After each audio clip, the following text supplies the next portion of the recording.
Salutations, respected viewers. This is another video about the almost certain murder of Jamal Khashoggi. It's been posited for over 2 weeks now that he was slain in the Saudi Arabian consulate in Istanbul, and nobody has concocted an even remotely plausible explanation or come up with any reason to believe that he hasn't been killed. As I say, kidnapped and taken back to Saudi Arabia would be about the best case scenario for him. So the Saudi Arabian authorities didn't even attempt plausible deniability. How could they be so ham-fisted? Well, they wouldn't like the expression ham-fisted. So clumsy. So there's been a little bit of pushback. It's largely just diplomatic. But did the Saudi Arabians underestimate the fallout that would follow hard on the heels of this? Maybe not. Perhaps they knew that there would be this sort of response, but they considered the killing a priority, that it's worth it. But it's so important to terrorize anyone who might have the courage to speak out about the cruelty of the Saudi Arabian government, about the executions without fair trials, about the lack of any freedom of expression, about the severe discrimination against the Shia minority in the eastern province, and the Saudi Arabian government doesn't even admit exist.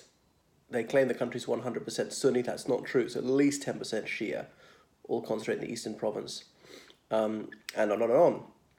Indiscriminate bombing of Yemeni civilians.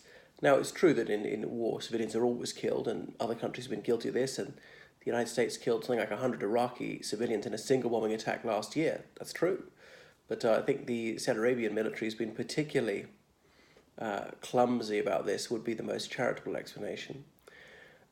So I suppose Riyadh is a bit hard-headed. When there's their Davos in the desert, their financial conference coming up, they think, well, these big players in high finance are going to choose between money and morality. Now, which one are they going to choose? It doesn't take long to figure that one out, although a few people have pulled out already. So only a fool would doubt that Khashoggi has been killed. So Trump is perhaps a complete ingénu, or you have us believe that. And we know about his financial ties with the Saudi Arabians. He's was boasting about that as usual before the election. This from a man who appeals to anti-Muslim sentiment, but he'll take their money. So ban all Muslims coming to the United States, but not Saudi Arabians because they're rich. I mean, what? It is staggering. How on earth do his supporters forgive him for this, overlook this? So we want to be anti-Muslim, but Saudi Arabians are okay. And it's more or less the home of Islamic extremism.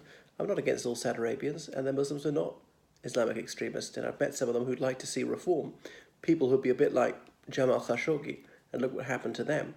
And I know, Saudi Arabia's made some baby steps in the last few years. Oh, horror of horrors, allowing women to drive. Reopening cinemas after 35 years, what a shocker. So they're moving forward into the 20th century. Anyway, you'd have to be a complete naif not to realise that Khashoggi's been killed. And there's been no sign of life for over 2 weeks. So the Saudi Arabian consulate got the cleaners in, and I wonder why. Now, there will be bloodstains. There are certain chemicals which can remove blood stains, make them unidentifiable. You certainly can't get the DNA off them. So I wonder if it did that. I never studied chemistry. Perhaps it shows, because I can't identify which chemical they would need. So can anyone explain why the Turkish staff was suddenly given the day off on the 2nd of October, just before Khashoggi came in? Surely the only remotely plausible reason is that the Saudi Arabian authorities didn't want any witnesses to the murder they're about to commit. Only their diplomats, their intelligence officers were there. So the Turkish police can't go in. There's this diplomatic immunity thing. And as one diplomat said, diplomatic immunity is like virginity. Either you have it or you don't. Even if it's a murder investigation, there can be no demi-viergerie when it comes to diplomatic immunity. The Turkish police were only allowed in when the Saudi Arabians granted them permission, as in they were confident they disposed of the body. So US midterm elections coming up, and the Saudi Arabians may well have calculated that the American public has got a 1-month attention span. This will soon be forgotten, they'll move on to something else. Why on earth should ordinary Joe in the United States care about a Saudi Arabian journalist he's never heard of? Especially he's been primed to be hostile toward Muslims. One Muslim kills another. Who cares? It's in a country I've never heard of. Turkey. What? Is that a bird? So the United States will be distracted with other issues, such as these midterm elections.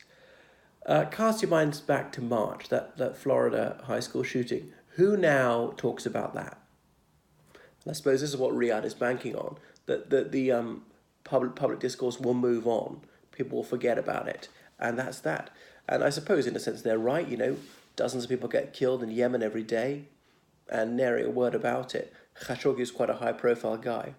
So, almost certainly they're going to get away with this. There will be no repercussions for this detestable crime. And it's just very dispiriting, the state of the world. Well, the moral of the story is don't be brave. I suppose Trump would know morality be damned. Look how grossly immoral he is, and look where he's got.